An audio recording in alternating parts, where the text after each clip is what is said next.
എനിക്ക് അസൂയ തോന്നുന്നു. നേരായിട്ടും തോന്നാം.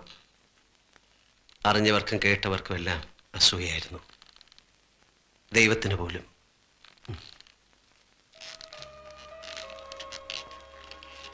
പിന്നെ ഞങ്ങളുടെ മനസ്സ് ചോദ്യം കഴിഞ്ഞു. കല്യാണത്തലേന്ന് ബാച്ചിലേഴ്സ് പാർട്ടി നടക്കുമ്പോൾ പള്ളിക്കൽ നിന്ന് അച്ഛൻ വന്ന് പറഞ്ഞു കല്യാണം നടക്കില്ലെന്ന്. കടം കൊണ്ട് കഴുത്തറ്റ് മുങ്ങിയ പാലോമറ്റത്തേക്ക് അവളെ കെട്ടിച്ചു കയറ്റാൻ അവളുടെ അപ്പച്ചൻ മനസ്സ് വെച്ചില്ല. ആ, കടങ്ങളുണ്ടായിരുന്നു, ശരിയാ. പക്ഷേ അത് പെരുപ്പിച്ചു പറഞ്ഞ് നാൻസിയുടെ അപ്പച്ചനെ വിശ്വസിപ്പിച്ച പാപ്പച്ചന്റെ മോഹം ഞങ്ങളുടെ കല്യാണം മുടക്കുക എന്നതായിരുന്നു. ആ മോഹം അയാൾ സാധിച്ചു. മിന്നു കെട്ടുന്നതിൻ്റെ തലേ രാത്രി എന്നാണ് എൻ്റെ നഷ്ടങ്ങൾ ആരംഭിച്ചത്. വർഷങ്ങൾ കഴിഞ്ഞിട്ടും നാൻസിയെ മറക്കാൻ എനിക്ക് കഴിഞ്ഞില്ല. മനസ്സുകൊണ്ട് അവൾ എപ്പോഴും എൻ്റെ കൂടെ ഉണ്ട്, ഇവിടെ ഈ സിംഗപ്പൂരിൽ. പിന്നീട് സണ്ണിച്ചൻ നാട്ടിൽ പോയിട്ടില്ല? ഇല്ല, വേറൊരു വിവാഹത്തെക്കുറിച്ച് ചിന്തിച്ചിട്ടുമില്ല. നാട്ടിൽ നിന്ന് ഫോൺ ചെയ്യുമ്പം അമ്മച്ചിക്ക് ഒന്നേ അറിയണ്ടു, എപ്പോഴാണ് എൻ്റെ കല്യാണം എന്ന്. അത് നടന്നു കാണാൻ വേണ്ടി മാത്രം ജീവിച്ചിരിക്കുന്ന പോലെ. ഇനി ഫോൺ ചെയ്യുമ്പോൾ ഞാൻ പറയും കെട്ടാൻ ഞാൻ റെഡി, ഇവിടെ സുന്ദരിയായ ഒരു നസ്രാണി കൊച്ചിനെ ഞാൻ കണ്ടുവച്ചിട്ടുണ്ട്, ദിവസം നിശ്ചയിച്ചോളാം. അപ്പൊ നാൻസി? അവൾ പോയി. കഴിഞ്ഞ വർഷം എനിക്കൊരു വെഡ്ഡിംഗ് കാർഡ് കിട്ടി. വധു നാൻസി, വരൻ എൻ്റെ കുടുംബം തകർത്ത പുല്ലാങ്കുന്നേൽ പാപ്പച്ചൻ്റെ മകൻ പോളച്ചൻ. ഇതാ പറയണത്, വിലപിടിപ്പുള്ള ഒന്ന് നഷ്ടപ്പെടുമ്പോ മറ്റൊന്ന് നമ്മെ കാത്ത് എവിടെയോ ഉണ്ടെന്ന്.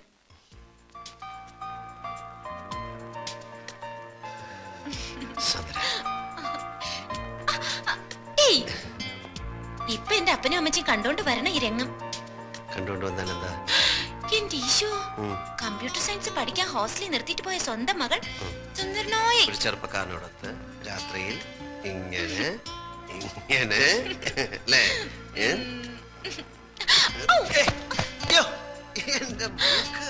സോറി സോറി കേട്ടോ. പുതിയ ഇത്രയൊക്കെ ആയ സ്ഥിതിക്ക് ഞാൻ സണ്ണിച്ചാനുള്ളതല്ലേ? അതെ, അതുകൊണ്ടാണല്ലോ. അതൊക്കെ വീട്ടുകാരറിഞ്ഞ് പള്ളി വെച്ച് മിന്നു കെട്ടിട്ട് അതുവരെ എന്റെ പൊന്നു മോന് ക്ഷമിച്ചൂടെ?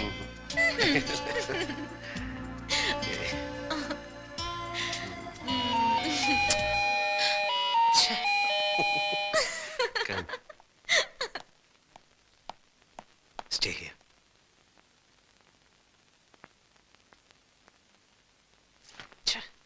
കണ്ട നേരം അച്ചായൻ അച്ചായൻ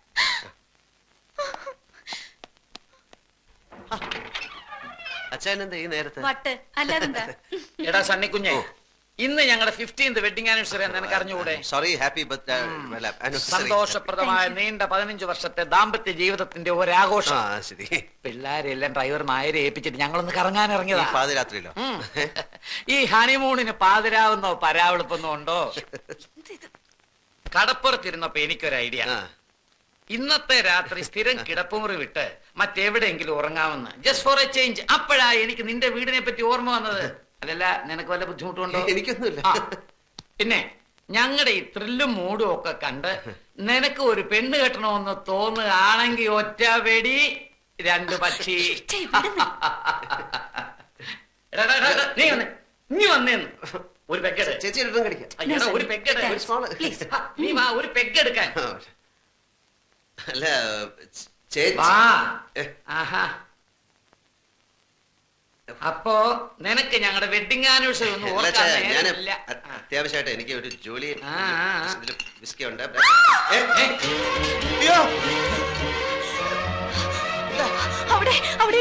പെണ്ണ എവിടെ? ഒരിക്കലും രാത്രി ഇങ്ങനെ പെണ്ണ് വരാൻ. പെണ്ണൊന്നുമില്ല അവിടെ. നീ ശരിക്കുണ്ടോ? അതെ, വെളുത്ത ഫ്രോക്ക് ഇട്ടൊരു പെണ്ണ്. അയ്യോ, അത് ഞാൻ പറഞ്ഞിട്ടുണ്ടെന്ന് തോന്നുന്നു. ഇവിടുത്തെ ജോലിക്കാർ പല്ലും കണ്ടേ നമ്മളെ ഈ വീട് വാങ്ങിച്ച ഫ്രഞ്ചാരി മദാമേടന്നല്ലേ, അവരുടെ ഒരു ആന്റി ഇവിടെ പോയിസൺ കഴിച്ച് മരിച്ചിട്ടുണ്ട്. അവർ രാത്രി ഫ്രോക്ക് ഇട്ടുണ്ടായിരുന്നു. ഇത് മദാമയൊന്നുമല്ല, മലയാളിയാണ്. ഞാൻ ശരിക്കും കണ്ടതാണ്. എനിക്ക് ആ മദാമയുടെ പരിപാടിയിൽ ഏതെങ്കിലും മലയാളി പ്രേതങ്ങളായിരിക്കുന്നത്. അങ്ങനുണ്ട് ആ മലയാളി പ്രയത്നം. എനിക്കൊന്ന് കാണണമല്ലോ. ആവശ്യമില്ല പ്രേതത്തിനോട് കളിക്കണ്ട. കുഞ്ഞെ, ഞാൻ ആരാന്ന് നിനക്കറിയാമോ? കടമറ്റത്തച്ഛന്റെ ഗോത്രത്തിൽപ്പെട്ടവനാ. ഒരു പ്രയത്നം നിങ്ങളെ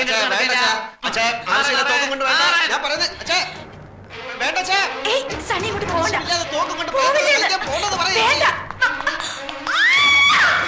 ഷൂട്ട് ചെയ്യരുത്, അത് പ്രേതമല്ല, എന്റെ ഫ്രണ്ടാ.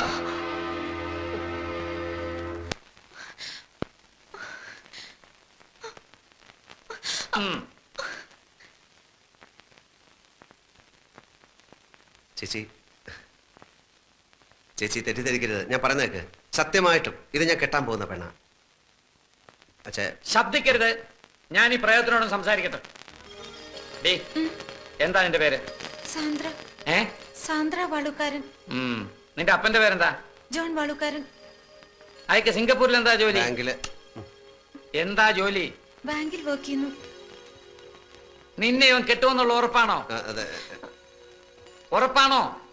അതെ. നടക്ക. നിന്റെ അപ്പന്റെ ശരിയായിട്ടുള്ള അഡ്രസ്, ഫോൺ നമ്പർ എല്ലാം ഇതിൽ ഫീഡ് ചെയ്. നടക്ക. എടാ, ഇത് സത്യമാണോടാ?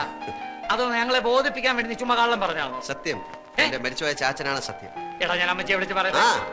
പറ, എന്നെ വിശ്വാസമല്ലേ, ഞാൻ തന്നെ വിളിച്ചുതരാം.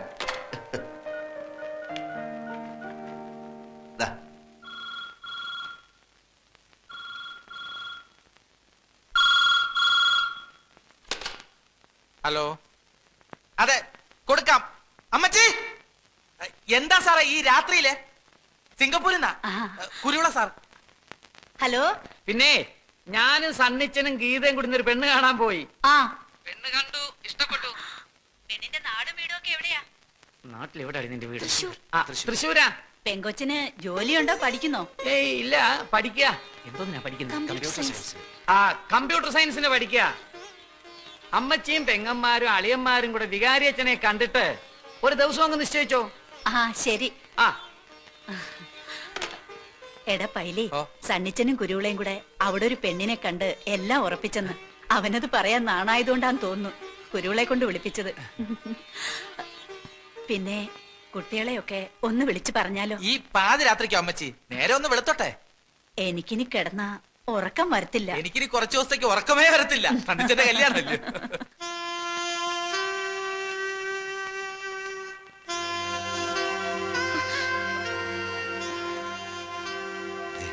ഇപ്പം വീട്ടുകാരെ അറിയിച്ചു.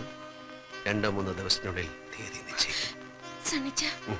ഇതൊന്നും ഇപ്പൊ വേണ്ടായിരുന്നു. ഇപ്പോഴും നിനക്ക് എന്നെ വിശ്വാസമല്ലേ? അതല്ല, പിന്നെ എനിക്കൊരു കാര്യം പറയാനുണ്ടായിരുന്നു. ഇപ്പൊ ഞാൻ പറയുന്ന കേട്ടാ മതി. സണ്ണിച്ച, ഞാൻ പറയണ കേക്ക്. പ്ലീസ് സണ്ണിച്ച. സണ്ണിച്ച, എനിക്ക് സീരിയസ് ആയിട്ടൊരു കാര്യം പറയാനുണ്ടായിരുന്നു. ഇപ്പൊ ഒരു സീരിയസ് കാര്യം വേണ്ട.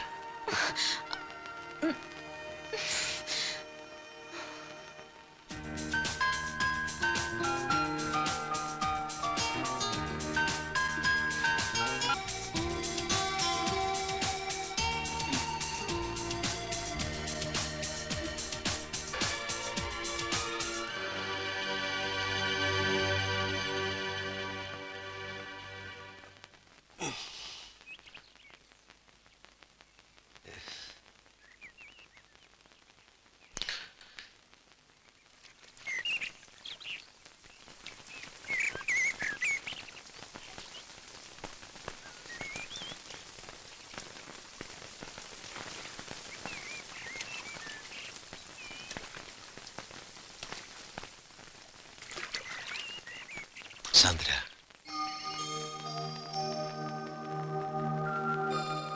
Sorry Sandra, sorry. നിന്നെ കിട്ടിയില്ല, മന്ത്ര കൂടി തന്നില്ല. പക്ഷേ ഈ കഴിഞ്ഞ രാത്രി മുതൽ നീ എന്റെ മണവാട്ടിയാണ്.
മരിക്കുന്നു എന്ന് കരുതിയതൊക്കെ ഞാൻ ഓർത്തുപോയി. അപ്പച്ചന്റെ മരണത്തെ കുറിച്ചാ? മരിച്ചതല്ല, കൊന്നതാണ്. കൊന്നതാണ്. കൊന്നത്.